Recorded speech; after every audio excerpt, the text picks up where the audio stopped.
Hello everyone and welcome back to another video from Wake&Tech.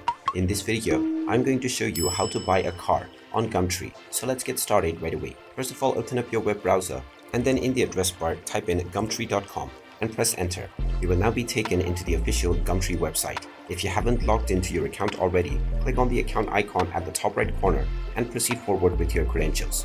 Once you are logged in and taken into the homepage, if you wish to buy a car, then click on the Car and Vehicles option at the top left corner. From here, just choose the car's category, and now you can choose the model of vehicle that you are looking for. You can either choose from make or model, as well as your price range. After searching for your desired vehicle using your category, you will be shown the various different results. When you find a car that you are interested in, go ahead and click on it and you will see the details. You can click on the send message option, or you might also find the contact information. Depending on the seller, you may also find the options to finance the vehicle and apply for express delivery. After entering your finance information or proceeding forward with the payment, your vehicle will be delivered to you. And there you have it. That is how you can buy a car on Gumtree. If you find this video helpful, make sure you hit that like button and subscribe to our channel if you haven't done so already. Also ring that notification bell to never miss another update from us.